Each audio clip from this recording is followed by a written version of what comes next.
ఇప్పుడు వచ్చేసి మనం బ్యాలెన్స్ ఆఫ్ పేమెంట్లో క్యాపిటల్ అకౌంట్ ఇన్వెస్ట్మెంట్లో ఎఫ్డిఐ ఎఫ్పిఐ నేర్చుకుందాం.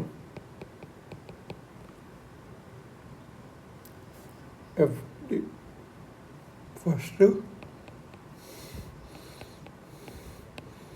ఎఫ్పిఐ ఫారిన్ పోర్ట్ఫోలియో ఇన్వెస్టర్స్ నేర్చుకున్నాం. ఒక ఫారిన్ ఎంటిటీ సెబీ దగ్గర రిజిస్టర్ అవుతుంది. ఎఫ్పిఐ అంటే అది 10% ఈక్విటీ ఆర్ షేర్స్ ఉంటుంది ఇండియన్ కంపెనీది. కార్పొరేట్ బాండ్స్కి గవర్నమెంట్ సెక్యూరిటీస్కి percentage different. So 10% equity in Indian కంపెనీలో అయితే అంత ఉంటుంది. ఒరిజినల్గా వీళ్ళని ఫారిన్ ఇన్స్టిట్యూషనల్ ఇన్వెస్టర్స్ అనేవాళ్ళు, క్వాలిఫైడ్ ఫారిన్ ఇన్వెస్టర్స్ అనేవాళ్ళు. 2013లో సెబీ ఈ రెండుని మెర్జ్ చేసి ఫారిన్ పోర్ట్ఫోలియో ఇన్వెస్టర్స్ అని సింపుల్గా 2 రకాలు ఉండేవాళ్ళు. ఎవరు? Foreign institutional investor FII, qualified foreign investor QFII, 2 కలిపి ఎఫ్పిఐగా అన్నారు అన్నట్టు ఒక కమిటీ రికమెండేషన్ ప్రకారం. ఎఫ్పిఐ ప్రైమరీ ఆబ్జెక్టివ్ ఏంటి అంటే వాళ్ళు మనీ సంపాదించాలి buying and selling of shares ద్వారా. తర్వాత capital market or share market.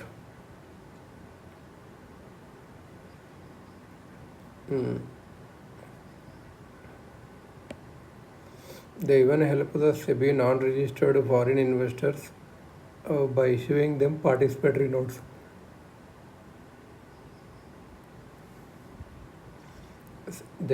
SEBI non registered foreign investors ఉంటారు కదా, వాళ్ళకు పార్టిసిపేటరీ నోట్స్ యూజ్ చేస్తుంది, పీ నోట్స్. సో వీళ్ళ మెయిన్ పని ఏంటి? మనీ సంపాదించడం, కొన్ని షేర్స్ని కొని అమ్మి క్యాపిటల్ మార్కెట్, షేర్ మార్కెట్లు. ఎఫ్పిఐస్ అనేటివి actual operations, production, management, business policy of కంపెనీలో ఇన్వాల్వ్ అవ్వవు. ఎఫ్పిఐ ఇన్వెస్టర్కి ఏంటంటే బెటర్ రిటర్న్స్ వస్తాయి వేరే కంట్రీ షేర్ మార్కెట్లో అని అంతే. ఒకవేళ వేరే కంట్రీలో రిటర్న్ వస్తే ఇక్కడ మన సెక్యూరిటీస్ అమ్మి వెళ్ళిపోవచ్చు. దీన్నే హాట్ మనీ అంటారు. దీనివల్ల ఏమైందంటే ఇండియన్ రూపీకి కూడా కొద్ది నష్టం వస్తుంది. సెన్సెక్స్ కూడా అప్పుడప్పుడు పడిపోయే ఛాన్సెస్ ఉంటుంది. సో ఇదన్నట్టు ఎఫ్డిఐ. ఇప్పుడు ఎఫ్డిఐ అంటే ఫారిన్ డైరెక్ట్ ఇన్వెస్ట్మెంట్. ఎఫ్డిఐ అనేది 10% కన్నా మోర్ ఇన్వెస్ట్మెంట్ ఒక ఫారిన్ కంపెనీ ఇండియా కంపెనీలో చేస్తుంది.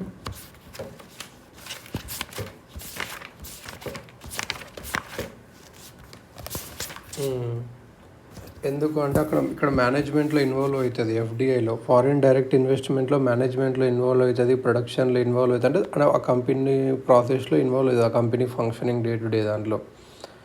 ఒకటి మధ్యలో చూస్తే వాల్మార్ట్ యూఎస్ఏ కంపెనీ 77% స్టేక్ ఫ్లిప్కార్ట్లో కొనుక్కుంది. ఫారిన్ ఇన్వెస్ట్మెంట్ అనేది ఆటోమేటిక్ ఎనర్జీ, రైల్వే ఆపరేషన్స్లో, tobacco products, real estate business, farm houses, chit funds, Nidhi companies, betting, gambling, casino, లాటరీలో లేదు. రిమైనింగ్ సెక్టార్స్లో ఫారిన్ ఇన్వెస్టర్స్ 2 రకాలుగా పర్మిట్ చేస్తారు ఫారిన్ ఇన్వెస్ట్మెంట్. ఒకటేమో ఆటోమేటిక్ రూటు, అంటే ఇక్కడ గవర్నమెంట్ అప్రూవల్ అవసరం లేదు, ఆటోమేటిక్ రూటు. ఇంకోటేమో గవర్నమెంట్ రూటు. ఇక్కడ ప్రియర్ టు ఇన్వెస్ట్మెంట్ వాళ్ళ అప్రూవల్ తెచ్చుకోవాలి government of India's respective administrative department నుంచి. ఇలా ఎఫ్డిఐ సెక్టర్ చూస్తుంటే నేషన్ వైజ్ సెక్టర్ వైజ్ చూస్తుంటే కంప్యూటర్, సాఫ్ట్వేర్, హార్డ్వేర్లో ఎక్కువ ఉన్నారు. Service sector next, trading next, automobile next, telecommunications next. Country wise చూసుకుంటే సింగపూర్ ఎక్కువ డబ్బులు వేసింది ఇండియాలో, యుఎస్ఏ, మారిషియస్ ఇక్కడ ఎక్కువ ఫేక్ కంపెనీస్ ఉంటాయి, లేకపోతే just not fake, original companies ఉండొచ్చు కానీ ట్యాక్స్ ఎగ్గొట్టడానికి. నెదర్లాండ్స్, జపాన్ ఇవన్నట్టు. ఫారిన్ ఇన్వెస్ట్మెంట్లో 100% ఆటోమేటిక్ పర్మిటెడ్ ఇన్ దేంట్లో అంటే చాలా కంపెనీస్ ఉంటాయి. Agriculture, animal husbandry, plantation sector, food processing, asset reconstruction companies, credit information companies, core investment company, white label ATM operation, ఇంకా వేరే financial services. Pharma and biotechnology greenfield, health care greenfield, medical devices ఇలా. Broadcast of non news TV channels, printing of scientific and technical magazines, wholesale trading, single brand retail, ecommerce market place, IT and business process management, township construction, housing infrastructure, gems and jewellery, duty free shops, tourism and hospitality, leather, textiles and garments, manufacturing, capital goods, industrial parks, mining and exploration of metal and non-metal, petroleum and natural gas, chemicals, coal and lignite, thermal and renewable energy, coal aviation, airports, ఇంకా ఇలా చాలా చూసుకోవచ్చు. Foreign investment limits banking and public సెక్టార్లో government అప్రూవల్తో 20%, state owned public sector life insurance కార్పొరేషన్లో automatic 20%, government approval అవసరం లేదు. Printing దాని మీద అట్లా ఇంకా ఒక్కొక్క దాని మీద ఒక్కొక్క రూల్స్ మారుతూ ఉంటాయి, నాట్ ఇంపార్టెంట్ ఇవన్నీ. మరి India foreign direct investment rules for ecommerce దానికి ఏంటంటే, ఈ-కామర్స్ అంటే మనకు అందరికి తెలుసు, డిజిటల్ ఎలక్ట్రానిక్ నెట్వర్క్ మీద గూడ్స్ అమ్మడం. ఈ-కామర్స్లో మళ్ళీ 2 టైప్లు ఉంటాయి. ఇన్వెంటరీ బేస్డ్ మోడల్ ఏంది అంటే, company inventory of goods and service ఉంటుంది which is owned by them to consumer directly. అంటే ప్రైమ్, abgb.com అంటే కంప్యూటర్ హార్డ్వేర్ సైట్. ఇక్కడ ఎఫ్డిఐ ఉండదు ఇన్వెంటరీ బేస్డ్ దాంట్లో. మార్కెట్ ప్లేస్ బేస్డ్ దాంట్లో ఇది ఏంటంటే, కంపెనీ అనేది జస్ట్ ఒక యాప్ ఇస్తుంది అంతే, బయర్స్కి సెల్లర్కి మధ్యలో. మార్కెట్ ప్లేస్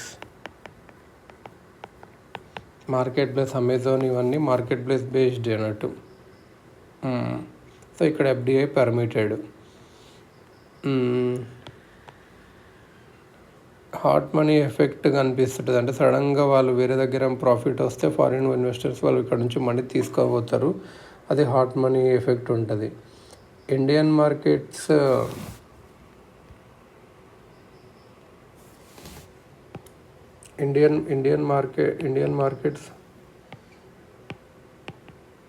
సో ఇలా hot money effect Indian market కొంచెం ఎఫెక్ట్ అవుతూ ఉంటుంది. కాకపోతే మనీ ఇన్వెస్ట్మెంట్స్కి అలా వస్తాయి కాబట్టి ఓకే. ఇంకొకటి అసలు గోల్డెన్ వీసా అని మనం వింటాం న్యూస్లో అప్పుడప్పుడు, హీరోస్ తీసుకుంటారు. ఇది గోల్డెన్ వీసా ఒక స్పెషల్ టైప్ ఆఫ్ వీసా. ఇన్వెస్టర్కి, ప్రాపర్టీ బయర్కి, సెలబ్రిటీకి, స్పోర్ట్స్ మ్యాన్కి, సైంటిస్ట్కి, బ్రైట్ స్టూడెంట్కి ఇస్తుంది. ఈ సిస్టమ్ స్పెయిన్లో, యుఏఈలో ఉంది అన్నట్టు. దీనివల్ల ఏంటంటే నేషన్కి ఇన్వెస్టర్స్ వస్తారు, టాలెంటెడ్ పర్సన్స్ వస్తారు. UNCTAD వరల్డ్ ఇన్వెస్ట్మెంట్ రిపోర్ట్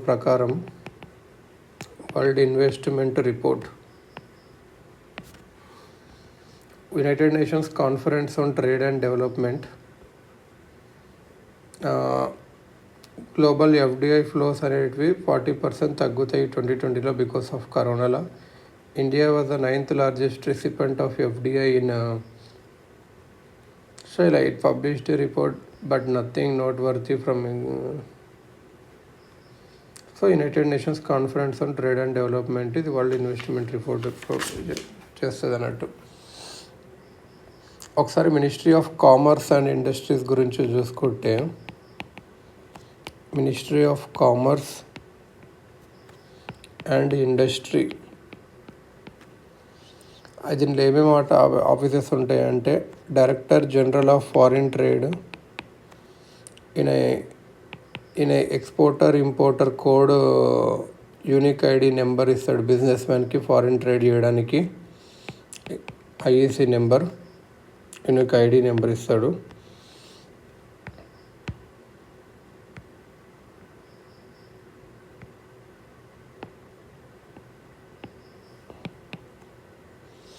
ఇంకా ఒకటి ఏంటంటే director general of trade remedies.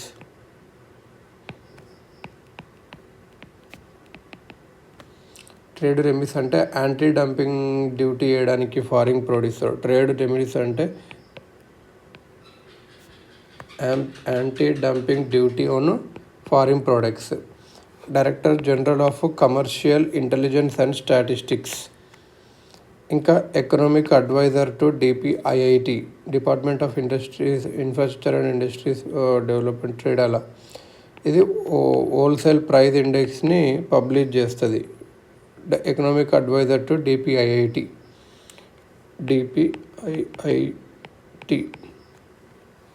ఇది అన్నట్టు.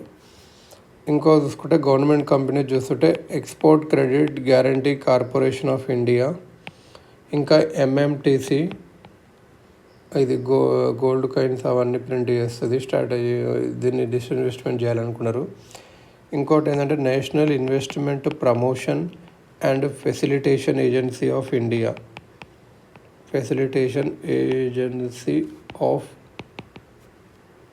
ఇండియా, దీన్ని ఇన్వెస్ట్ ఇండియాగా పిలుస్తారు. ఒక not profit company. Commerce ministry, ఇంకా ఫిక్కీ, నాస్కామ్ ఇవన్నీ కలిపి 2099లో స్టార్ట్ చేశారు. ఫిక్కీ అండ్ నాస్కామ్ అనేది not for profit associations, business mans ఆలోచిస్తారు లాబింగ్ వాళ్ళ డిమాండ్స్ హైలైట్ చేయడానికి. స్టాట్యుటరీ బాడీస్ చూస్తుంటే agriculture and processed food products export development authority, APEDA, agriculture and processed food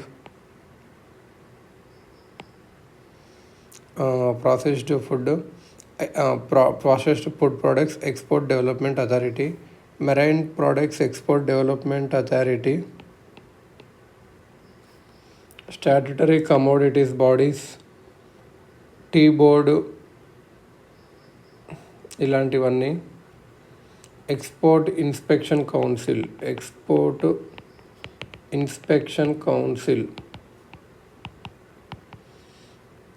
ఇది ఏంటంటే క్వాలిటీ ఇంకా సేఫ్టీ ఆఫ్ ప్రోడక్ట్స్ ఏవైతే ఎక్స్పోర్ట్ చేస్తుంటారో అవి చెక్ చేయడానికి.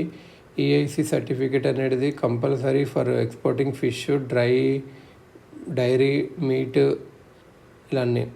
ఇంకోటి ఏదంటే ఒకటి Indian institute of foreign trade అని ఉంటుంది, ఒక డీమ్డ్ యూనివర్సిటీ. ఇది ఎంబీఏ, పిహెచ్డి అవన్నీ ఆఫర్ చేస్తుంది. కామర్స్ మినిస్ట్రీ అంతకుముందు department of industrial policy and promotion అని ఒకటి ఉంటుండే. డిపార్ట్మెంట్ ఆఫ్ దాన్ని DPITT, department of promotion of industry and internal trade, department of promotion of industry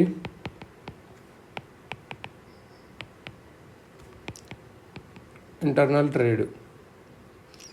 ఇది ట్రేడ్ని ప్రమోట్ చేయాలి. Retail trade, welfare of traders కూడా చూసుకోవాలి, ఆ ఎంప్లాయీస్ కూడా, ease of doing business, startups ఇవన్నీ అన్నట్టు. ఫారిన్ ఇన్వెస్ట్మెంట్ ప్రమోషన్ బోర్డ్ అని ఉంటుండే కదా, non statutory body, department of economic అఫైర్స్లో. ఇది ఏం చేస్తుందంటే ఎఫ్డిఐ అప్లికేషన్స్ని ప్రాసెస్ చేస్తుండే. గవర్నమెంట్ అప్రూవల్ ఎక్కడైతే కావాలో, ఇన్వెస్ట్మెంట్ ఎక్కువ ఉంటే క్యాబినెట్ కమిటీ ఆన్ ఎకనామిక్ అఫైర్స్కి పంపిస్తుండే, సిసిఈఏకి. గవర్నమెంట్ ఏమని అనౌన్స్ చేసిందంటే FIPB, foreign investment promotion board తీసేస్తాము, ఇండివిజువల్ మినిస్ట్రీస్, డిపార్ట్మెంట్స్ తీసేసుకుంటాయి అని చెప్పి అంది కామర్స్ మినిస్ట్రీ కన్సల్టేషన్తో. సో ఇది అన్నట్టు ఎఫ్ఐబిస్ వెబ్ పోర్టల్, దాన్ని రీనేమ్ చేశారు ఫారిన్ ఇన్వెస్ట్మెంట్ ఫెసిలిటేషన్ పోర్టల్గా. Foreign investment facilitation portal commerce మినిస్ట్రీకి పంపారు. పాకిస్తాన్ నుంచి, బంగ్లాదేశ్ నుంచి ఏమైనా ఎఫ్డిఐ ప్రపోజల్స్ వస్తే అది హోమ్ మినిస్ట్రీ మాత్రమే చూస్తుంది. చైనీస్ ఎఫ్డిఐ గవర్నమెంట్ అప్రూవల్ కావాలి కరోనా తర్వాత, అంతకుముందు అవసరం లేకుంటే కరోనా తర్వాత అలా అన్నట్టు.